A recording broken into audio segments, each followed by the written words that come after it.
আদিত্য, আমাকে একটা গান শোনাও না। মায়ের কাছে শুনেছি তুমি নাকি অনেক ভালো গান গাইতে পারো।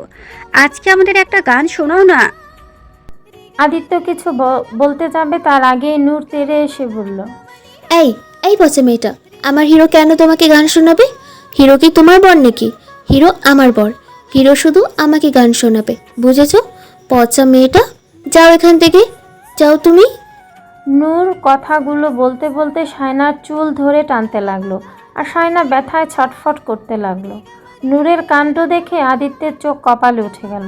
আদিত্য দ্রুত গিয়ে নূরের কোমর জড়িয়ে ধরে নূরকে সায়নার কাছ থেকে ছাড়িয়ে আনলো। বাকি সবাই অনেক কষ্টে নিজেদের হাসি আটকে রেখেছে। সায়নাকে এভাবে হেনস্থা করতে দেখে ওদের মজা লাগছে। আদিত্য নূরকে সোফায় বসিয়ে দিয়ে বলল, শান্ত হও প্লিজ। এমন করছো কেন আজেল? তোমাকে বলেছি না শায়না আমাদের গেস্ট, আর গেস্টদের সাথে এমন মিসবিহেভ করতে নেই। নূর প্রতিবাদী কণ্ঠে বলে উঠল, তাহলে ওই পচা মেয়েটা তোমাকে গান গাইতে কেন বললো? তুমি আমার হিরো, তুমি শুধু আমার জন্য গান গাইবে, আর কারোর জন্য না। আরে বাবা, ও বললো বলেই কি আমি গাইলাম নাকি? আরে আমি তো মানাই করছিলাম, তার আগে তুমি হাইফার হয়ে গেলে। আদিত্যের কথায় নূর একটু শান্ত হলো, তবে এখনও সায়নার দিকে রাগী চোখে তাকিয়ে আছে। আদিত্য সায়নার দিকে তাকিয়ে নূরের বিহেভিয়ারের জন্য সরি বলল। সায়না ভেতরে ভেতরে রাগে ফেটে গেলেও উপরে উপরে জোরপূর্বক হেসে বলল, ইটস ওকে। আবির পরিবেশটা স্বাভাবিক করার জন্য বলে উঠল, আরে শায়না, তোমার যখন এতই গান শোনার ইচ্ছে, তাহলে আমাদের ভাবিডলকে বলো না। আমাদের ভাবিডল অনেক ভালো গান গাইতে পারে, সে তোমাকে গান গাইয়ে শোনাবে। আবিরের কথায় সবাই ভ্রুকুচকে ওর দিকে তাকালো। ওরা ভাবছে এই আবিরটা আবার কখন নূরকে গান গাইতে শুনলো। আজ পর্যন্ত আদিত্যই কখনো নূরকে গান গাইতে শোনেনি, তাহলে ও কোত্থেকে শুনলো? এই ছেলে নির্ঘাত ঢপ মারছে।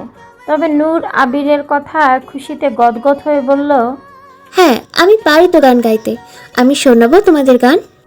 আবির হাততালি দিয়ে বলল, বাহ, ये तो कमाल हो गया, धोती पार्কের রুমাল हो गया। তো সুধীর দর্শক শ্রোতা, পেশে আপনাদের সামনে দ্য কোকিল কোনটি সুরের রাগিনী, আমাদের প্রিয় ভাবিডল তারিয়া। সবাই নূরের জন্য তালি বাজালো। নূর পাশে তাকিয়ে দেখলো সায়ানা আবারও আদিত্যের কাছে ঘেঁষে ওর সাথে কথা বলার চেষ্টা করছে। নূরের আবারও রাগ উঠে গেল। নূর উঠে দাঁড়িয়ে সায়নার কাছে গিয়ে রাগী চোখে তাকিয়ে সায়নার হাত ধরে ওকে টেনে আদিত্যের কাছ থেকে সরিয়ে এনে একটা সিঙ্গেল সোফায় ঠাস করে বসিয়ে দিল। তারপর সায়নার দিকে তীক্ষ্ণ দৃষ্টিতে তাকিয়ে রইল। সায়নার একটু ভয় লাগছে, না জানি নূর আবার কখন কি করে বসে। সায়না ভয়ে ঢোক গিলতে লাগলো। আদিত্যের অনেক টেনশন হচ্ছে, না জানি নূর আবার কি করে বসে। যতই হোক, আয়াত ওর ফুপির মেয়ে, আর ওর সাথে খারাপ কিছু হলে ব্যাপারটা ভালো দেখাবে না।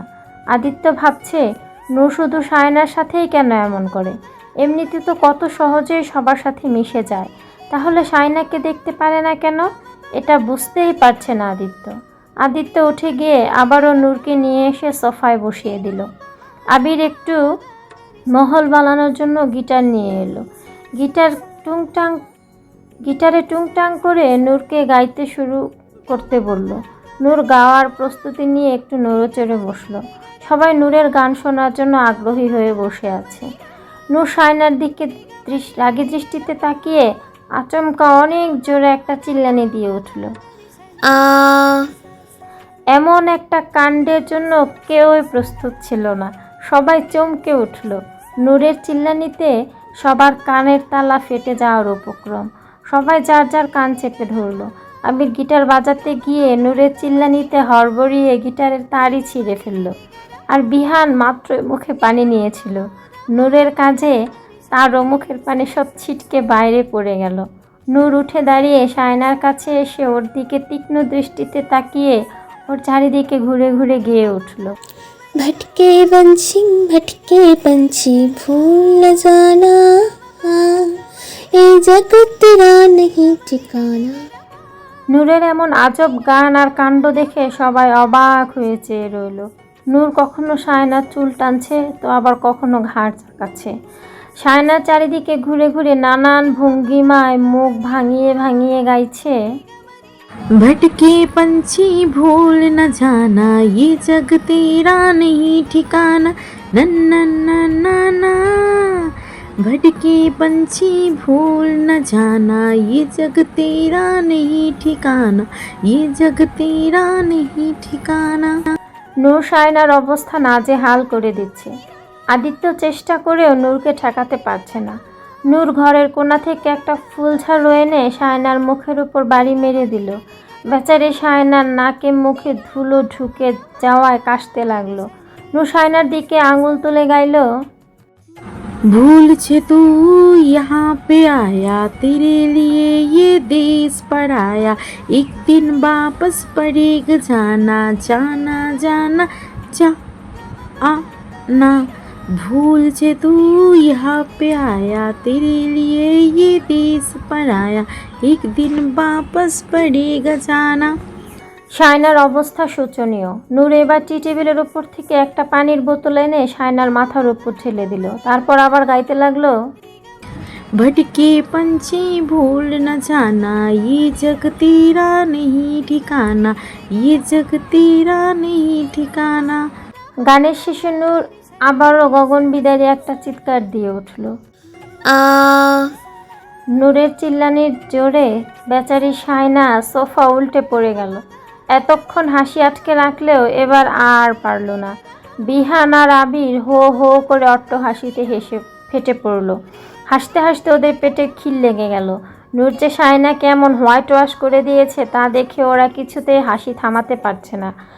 নীলা আর আয়াত ঠোঁট চেপে হাসছে। তবে আদিত্যের টেনশন হচ্ছে, নূর এবার একটু বেশিই করে ফেলেছে। আদিত্য দ্রুত গিয়ে নূরকে শায়নার কাছ থেকে সরিয়ে এনে সোফায় বসিয়ে দিল। তারপর শায়নার কাছে গিয়ে ওর হাত ধরে ওকে উঠতে সাহায্য করলো। শায়না আদিত্যকে দেখে ন্যাকা কান্না জুড়ে দিল। আদিত্য বলে উঠল, সরি শায়না, নূরের হয়ে আমি সরি বলছি। তুমি তো জানোই ও কতটা অবুঝ। শায়না একটু থেমে নিজের চোখ দেখিয়ে বলল, আদিত্য দেখ না একটু, নূর তখন ঝাড়ু দিয়ে বাড়ি মারায় চোখে ময়লা গেছে, একটু দেখ না। আদিত্য অনিচ্ছা সত্ত্বেও ভদ্রতার খাতিরে শায়নার চোখে দেখতে লাগলো। এটা দেখে নূরের রাগ আরও বেড়ে গেল। নূর হঠাৎ করে উঠে টি টেবিলের উপর রাখা কোকাকোলার একটা কাচের বোতল তুলে নিল। তারপর শায়নার দিকে এগিয়ে গিয়ে বলল, পচা মেয়ে, সর আমার হিরোর কাছ থেকে। নূরের কথায় আদিত্য পেছন ফিরে তাকালো।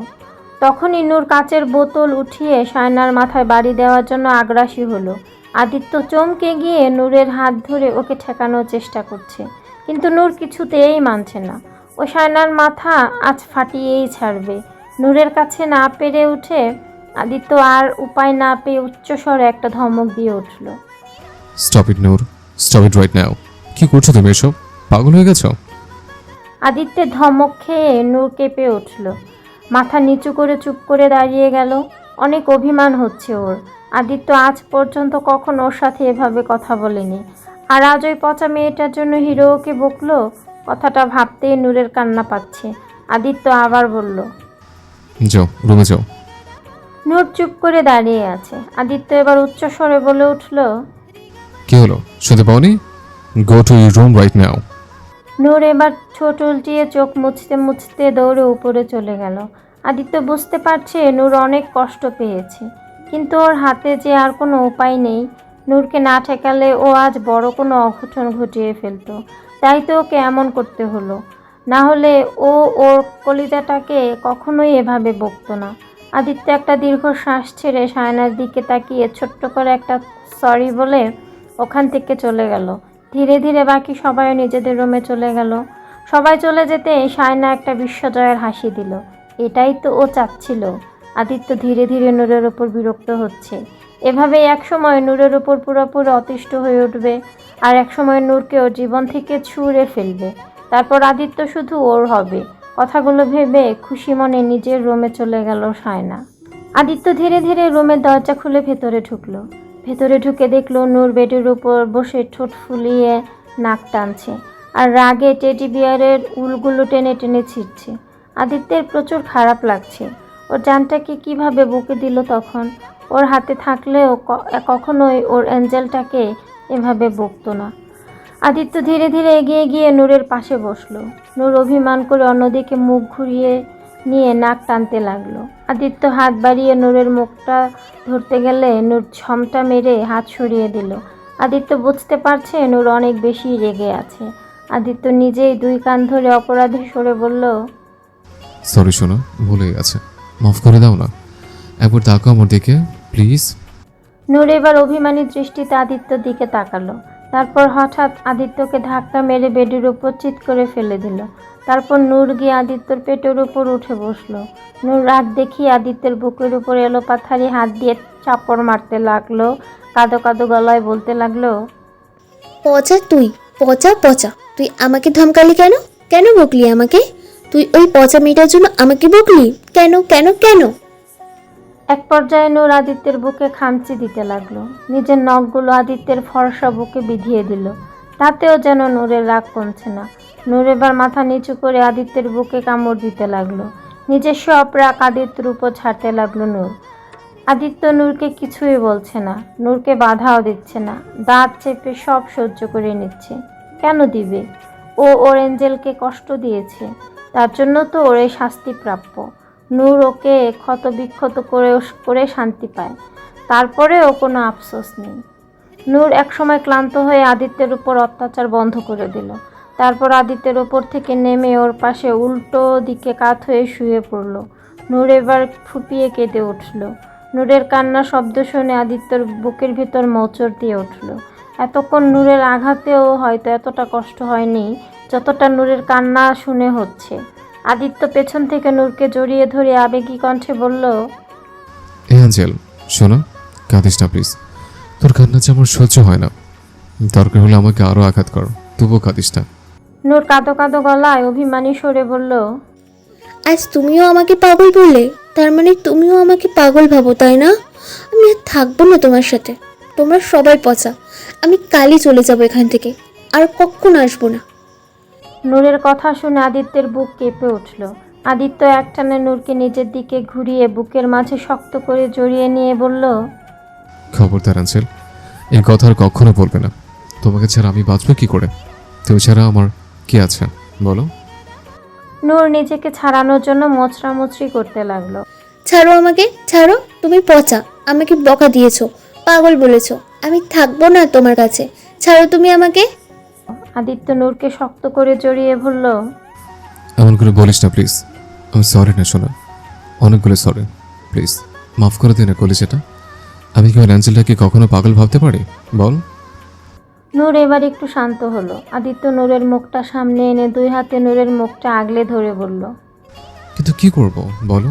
তুমি তখন অমন করছিলে। তোমাকে থামানোর জন্য আর কোনো উপায় ছিল না। আর তুমি যদি এই কাচের বোতলটা শায়নের মাথায় ফাটাতে, তাহলে তো মরে যেত। তখন কি হতো জানো? নূর দুই দিকে মাথা নাড়ালো, মানে ও জানে না। আদিত্য বলে উঠল, তখন এতগুলো পুলিশ এসে আমার অ্যাঞ্জেলটাকে ধরে নিয়ে যেত। তারপর তোমাকে জেলের ভেতর আটকে রাখতো। যখন আমি আমার অ্যাঞ্জেলটাকে কোথায় পেতাম বলো? নূর একটু অভিমানী সুরে বলল, তো কি করব? ওই পচা মেয়েটাকে আমার একদম ভালো লাগে না। ও সব সময় শুধু তোমার কাছে কেন আসে? তোমার কাছে কেউ আসলে আমার একটু ভালো লাগে না, অনেক পচা পচা লাগে। নূর নিজের বুকের বাম পাশে আঙুল ঠেকিয়ে বলল, এইখানে না কেমন কেমন লাগে, আর অনেক রাগও হয়।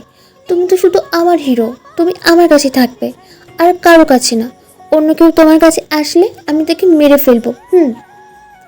আদিত্য অবাক চোখে নূরের দিকে তাকিয়ে রইল। ও যা ভাবছে তাই সত্যি? ওর এঞ্জেলটা কি ওকে ভালোবেসে ফেলেছে? কথাটা ভাবতে আদিত্যর বুকের ভিতর এক প্রশান্তি শীতল বাতাস বইতে লাগলো। আদিত্য নূরের দিকে মায়া ভরা চোখে তাকিয়ে রইল। তাকিয়ে বলল, আচ্ছা তাই নাকি? আচ্ছা বলো তো, আমার জন্য কি আরো কিছু হয় তোমার? নূর বাচ্চাদের মতো বলল, হ্যাঁ হয়তো আরো অনেক কিছু হয়। তুমি যখন বাসায় না থাকো তখন আমার অনেক পচা পচা লাগে, একটু ভালো লাগে না। আমার সারাক্ষণ শুধু তোমার সাথে থাকতে ইচ্ছা করে, তোমার সাথে কথা বলতে ইচ্ছা করে, তোমার বুকে ঘুমাতেও আমার অনেক ভালো লাগে। নূরের কথা শুনে আজ আদিত্যের পুরো বিশ্বাস হয়ে গেল ওর এঞ্জেলটা সত্যি ওকে ভালোবেসে ফেলেছে। আদিত্যের বুকের ভিতর খুশির জলরাশি উপচে পড়ছে। এত খুশি আদিত্য কই রাখবে? খুশিতে আদিত্য পাগল না হয়ে যায়। আদিত্য নিজেই ঠোঁট কামড়ে নিঃশব্দে হাসলো। তারপর একটু মিছে অভিমান দেখিয়ে বলল, ভালো লাগে না ছাই, তুমি মিথ্যে বলছো। তা না হলে কি আর আমাকে ছেড়ে চলে যেতে চাইতে এভাবে? তুমি আমার কথা একটুও ভাবে না। কথাটা বলে আদিত্য মিছে অভিমান করে উল্টো দিকে ফিরে কাত হয়ে শুয়ে পড়ল। আদিত্যকে এভাবে অভিমান করতে দেখে নূরের অনেক খারাপ লাগছে। নূর আদিত্যকে মানানোর জন্য বলে উঠল, না না হিরো, আমি যাব না তো, ওটা তো আমি এমনি বলছিলাম, সত্যি বলছি। এই হিরো, ঘুর না এদিকে। নূর পেছন থেকে আদিত্যের শার্ট ধরে টানাটানি করছে, কিন্তু আদিত্য ঘুরছে না, শুধু মুচকে মুচকে হাসছে। ও দেখতে চায় নূর কি করে। নূর অনেকক্ষণ টানাটানি করেও আদিত্যকে ফেরাতে পারল না। না পেরে নূর উঠে বসলো। তারপর আদিত্যের হাতের ওপর হাত বুলিয়ে ছোট বাচ্চাদের যেভাবে বলে সেভাবে বলে উঠল, আলে লে, রাগ করে না হিরো সোনা, ময়না পাখি আমার রাগ করে না। আমি তোমাকে চকলেট কিনে দেব, হ্যাঁ, আর রাগ করে না লক্ষ্মী সোনা। আদিত্য আর নিজের হাসি আটকাতে পারল না, হো হো করে হেসে উঠল। পেটে হাত দিয়ে হাসতে হাসতে গড়াগড়ি খেতে লাগলো। কপাল গুনে একটা বউ পেয়েছে ও। কেমন করে রাগ ভাঙাচ্ছে, যেন ও কোনো ছোট বাচ্চা। আদিত্যকে হাসতে দেখে নূর না বুঝে হাসা শুরু করে দিল। আদিত্য নূরকে টান দিয়ে ওর বুকে ফেললো, তারপর বুকের মাঝে জড়িয়ে নিয়ে মাথায় একটা চুমু দিল। মেয়েটা সত্যি একটা খুশির গুপ্তধন। নূর আদিত্যের বুকের দিকে তাকিয়ে দেখলো, বুকে খামচি আর কামড়ের দাগ হয়ে অনেক খারাপ অবস্থা হয়ে গেছে। নূর মাথা উঁচু করে আদিত্যের দিকে অপরাধী চোখে তাকিয়ে বলল, সরি হিরো, আমি আবারও তোমাকে ব্যথা দিয়েছি। আমি সত্যি পচা, শুধু তোমাকে ব্যথা দিই। আদিত্য মুচকি হেসে নূরের গালে হাত বুলিয়ে বলল, কি বললে আমার অ্যাঞ্জেল পচা? আমার অ্যাঞ্জেল তো জাদুকর, এক্ষুনি তার জাদু দিয়ে আমার ব্যথা ছুমন্তর করে দিবে, তাই না? নূর হাসি মুখে বলল, হ্যাঁ, করবো তো। কথাটা বলে নূর আদিত্যের শার্টের বোতাম খুলে মুখ লাগিয়ে আদিত্যের বুকে চুমু খেতে লাগলো, আর আদিত্য ভাসতে লাগলো সুখের জোয়ারে। সায়না এসে আদিত্যের দরজায় কান পেতে দাঁড়িয়েছিল। ভেবেছিল হয়তো রুমে এসে আদিত্য নূরের সাথে আরও রাগারাগি করবে, কিন্তু ওর আশায় গরুর চোনা ঢেলে পড়ল যখন রুম থেকে হাসাহাসি শব্দ শুনতে পেল। রাগে শরীর জ্বলে যাচ্ছে ওর। এত কিছুর পরেও আদিত্য এই মেয়েটার জন্য পাগল। তবে আমিও এত সহজে হার মানছি না, এই পাগলকে তো আমি বিদায় করেই ছাড়বো। পরের দিন সকালবেলা আদিত্য অফিসে চলে গেছে। নূর ড্রয়িং রুমে বসে খেলা করছিল, তখনই সায়না এসে হাজির হলো। বাঁকা হেসে ধীরে ধীরে নূরের পাশে গিয়ে বসলো, তারপর নূরের দিকে তাকিয়ে বলল, কি করছো নূর? নূর বিরক্ত হয়ে বলল, দেখছো না খেলছি? সায়না তাচ্ছিল্যে সরে বলল, হ্যাঁ হ্যাঁ, খেল খেল। আর কয়দিনই বা থাকবো এখানে? 2-4 দিনই একটু খেলাধুলা করেই কাটাও। নূর বুঝতে না পেরে ভ্রু কুঁচকে বলল, মানে? মানে হলো আদিত্য তোমাকে খুব শীঘ্রই এই বাড়ি থেকে বের করে দিবে। নূর একটু রাগী কণ্ঠে বলল, এই এই পচা মেয়ে, একদম পচা কথা বলবি না। হিরো কেন আমাকে বের করে দিবে, হ্যাঁ? কারণ তুমি তো আদিত্যের জন্য একটা খেলনা। যেমন তুমি এইসব খেলনা দিয়ে খেলা করো, আবার কয়দিন পর ভালো না লাগলে ফেলে দাও, তেমনি আদিত্যও তোমাকে তার খেলনা হিসেবে নিয়ে এসেছে। কয়দিন খেলেছে, কিন্তু এখন আর তোমাকে ভালো লাগছে না ওর। আদিত্য তোমার উপর বিরক্ত হয়ে গেছে, তাই তোমাকেও খেলনার মতো ফেলে দিবে। সায়নার কথা শুনে নূরের অবুঝ মনটা কেমন যেন করতে লাগলো। নূর তবুও আত্মবিশ্বাস দেখানোর চেষ্টা করে বলল, এই এই, একদম মিথ্যা কথা বলবে না তুমি। যাও এখান থেকে, পচা একটা। ও মা, আমি কেন মিথ্যে কথা বলতে যাব? আমি যা সত্যি তাই বলছি। কেন তুমি দেখোনি কাল কেমন করে আদিত্য তোমাকে সবার সামনে বকে দিল, আবার তোমাকে পাগলও বলল? কেন বলল বলো? কারণ আদিত্য তোমাকে আর পছন্দ করে না, তোমাকে তার আর সহ্য হচ্ছে না। দেখবে এইভাবে 2 দিন পরেই তোমাকে বাড়ি থেকে বের করে দিবে। সায়নার কথা এবার নূর দমে গেল। অবুঝ নূরের সায়নার বানোয়াট কথাই সত্যি মনে হতে লাগলো। তবে কি হিরো সত্যি আমাকে এখান থেকে বের করে দিবে? কিন্তু আমার তো হিরোকে ছাড়া ভালো লাগে না। কথাগুলো ভেবে নূরের কেমন যেন কান্না আসতে লাগলো। নূরের চেহারা দেখে সায়না বাঁকা হাসি দিল। তার মানে এই পাগলটা ওর কথা মেনে নিয়েছে। সায়না নূরকে আরেকটু বিশ্বাস করানোর জন্য বলে উঠল, ঠিক আছে, আমার কথা তোমার বিশ্বাস হচ্ছে না তো? তাহলে এক কাজ করো, তুমি এখন আদিত্যকে ফোন করো, দেখবে তোমার সাথে কথাই বলতে চাইবে না। নূর মলিন মুখে বলল, কিন্তু আমার কাছে তো ফোন নেই। ঠিক আছে, আমার ফোন দিয়ে দিচ্ছি। কথাটা বলে শায়না একটা নাম্বারে ফোন দিল। একটু পরে ফোনটা রিসিভ হলো। শায়না লাউড স্পিকার দিয়ে নূরের সামনে ধরে বলল, হ্যালো আদিত্য, নূর তোমার সাথে একটু কথা বলতে চাচ্ছে, ওর সাথে একটু কথা বলো।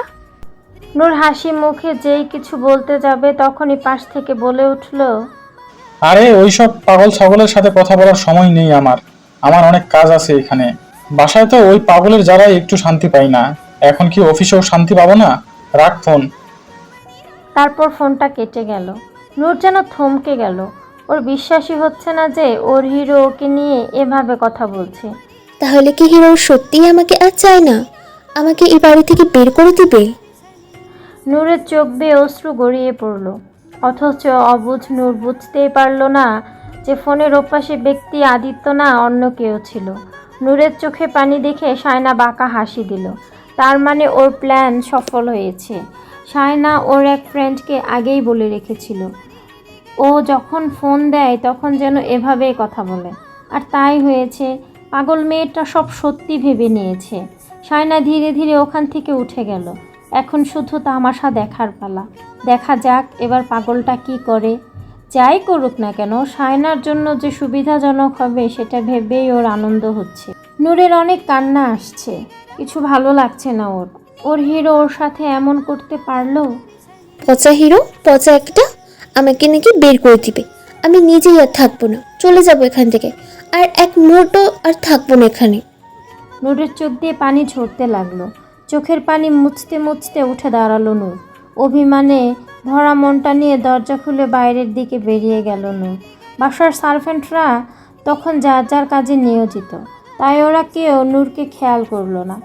শায়না উপর থেকে সবই দেখছে, তবুও কিছু বলছে না।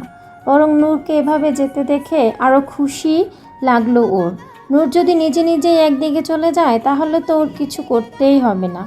নীলা নিজের রুমে বসে একটা অ্যাসাইনমেন্ট করছিল, তাই নিচে কি হচ্ছে তাও দেখতে পাচ্ছে না। একটু আগে একবার নূরকে দেখে এসেছে ড্রয়িং রুমে খেলতে, তাই নিশ্চিন্তে রুমে এসে অ্যাসাইনমেন্ট শুরু করে দিয়েছে। নূর হাতের উল্টো দিক দিয়ে চোখের পানি মুছছে আর গেট দিয়ে হেঁটে যাচ্ছে। গার্ডসরা নূরকে একবার দেখলো, তবে তেমন একটা গায়ে লাগালো না, কারণ নূর অনেক সময় এদিক ওদিক ছোটাছুটি করে খেলা করে, তাই ওরা আর অন্য কিছু ভাবলো না। নূর হাঁটতে হাঁটতে একসময় মেন গেটের কাছে চলে গেল। গেটে দুজন সিকিউরিটি গার্ড থাকে।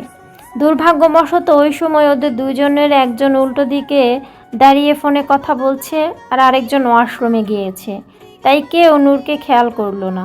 নূর একসময় গেট পার হয়ে রাস্তায় বেরিয়ে গেল।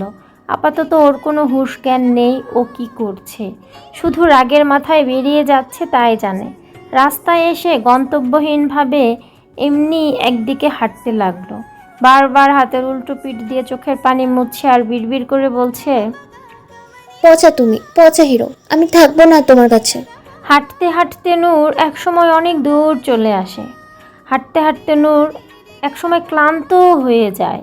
প্রায় 20 মিনিট ধরে হাঁটার কারণে পা জোড়া অনেক ব্যথা করছে ওর। হঠাৎ নূরের হুঁশ আসে। নূর আশেপাশে তাকিয়ে ভাবে, কোথায় চলে এসেছে ও? এ জায়গা তো ও চেনে না। এখন কি করবে?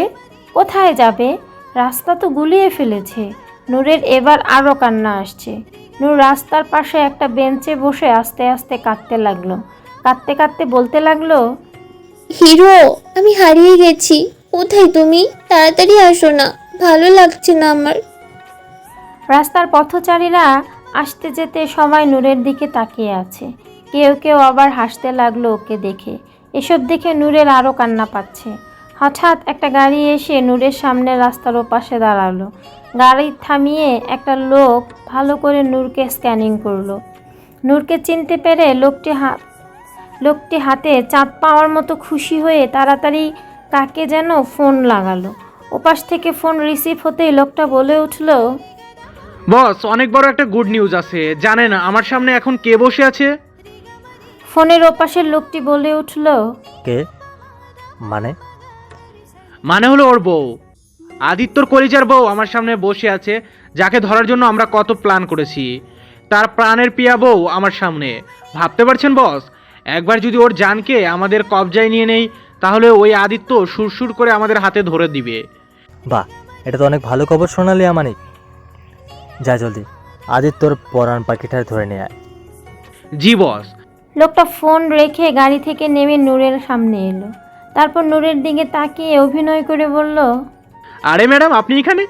নূর লোকটার দিকে তাকিয়ে ভ্রু কুঁচকে বলল, তুমি কি আমাকে চেনো? হ্যাঁ চিনি তো, আপনি তো আদিত্য স্যারের বউ। আপনি এখানে কি করছেন? আসলে আমি না হারিয়ে গেছি, আমাকে একটু আমার বাড়িতে নিয়ে যাবে? হ্যাঁ হ্যাঁ, আসুন না, আপনাকে এক্ষুনি নিয়ে যাচ্ছি। নূর খুশি হয়ে বলল। হ্যাঁ হ্যাঁ, চলো চলো। লোকটা নূরকে নিয়ে ওর গাড়িতে বসালো। অবুঝ নূর জানেও না কোন ফাঁদে পাড়া দিল।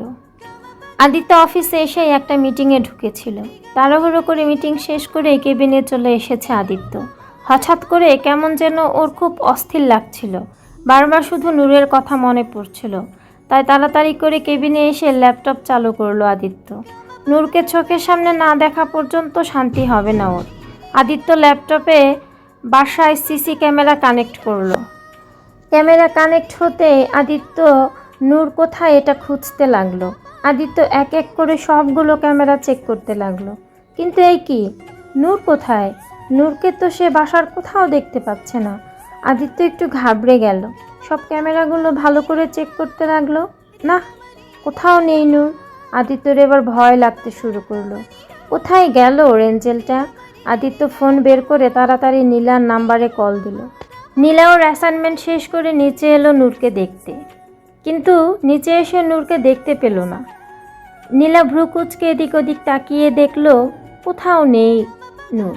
নীলা ভাবলো হয়তো নূর ওর রুমে গিয়েছে, তাই ও উপরে উঠে নূরের রুমে গেল, কিন্তু এখানেও নূর নেই।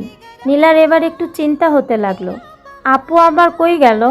নীলা বাইরে দেখার জন্য নিচে নেমে এলো। তখনই ওর ফোনটা বেজে উঠল। আদিত্য ফোন করেছে। নীলা ফোন রিসিভ করে কানে নিতে আদিত্য অস্থির কণ্ঠে বলল, নূর কোথায় নীলা? হয়েছে? নীলা থতমত খেয়ে বলল, কি হয়েছে জিজু, আপনি এত হাইপার হয়ে গেছেন কেন? নীলা, আমি মাত্র সিসিটিভির সবগুলো ক্যামেরা দেখলাম, কিন্তু নূর কোথাও নেই। ওকে দেখতে পাচ্ছি না আমি। কোথায় ও? নীলা আদিত্যকে আশ্বস্ত করে বলল, রিল্যাক্স জিজু, শান্ত হন। আমি আধা ঘন্টা আগেই আপুকে ড্রয়িং রুমে খেলতে দেখে গিয়েছিলাম। আসলে আমার একটা অ্যাসাইনমেন্ট ছিল, ওটাই করছিলাম, তাই আর নিচে আসা হয়নি। তবে আপনি চিন্তা করেন না, আপু আছে কোথাও, হয়তো আশেপাশে, হয়তো সিসি ক্যামেরায় দেখা যাচ্ছে না। আপনি তো জানেনই আপু কেমন চঞ্চল, হয়তো কোনো কোনায় বসে খেলছে। আমি এক্ষুনি দেখছি। ওকে তাড়াতাড়ি দেখো, দেখে আমাকে জানাও। ঠিক আছে। নীলা ফোন রেখে দিয়ে নূরকে খুঁজতে লাগলো। বাসার সব সার্ভেন্টদেরও নূরকে খুঁজতে বলল। সবাই মিলে খোঁজাখুঁজি করেও নূরকে কোথাও পাচ্ছে না। এবার নীলাও প্রচুর ঘাবড়ে গেল, ভয় লাগছে অনেক। কোথায় গেল আপু? জিজুকে কি জবাব দিব আমি? আদিত্যের এদিকে অস্থিরতা আরও বেড়ে গেছে। বুকটা প্রচণ্ড ধড়ফড় করছে।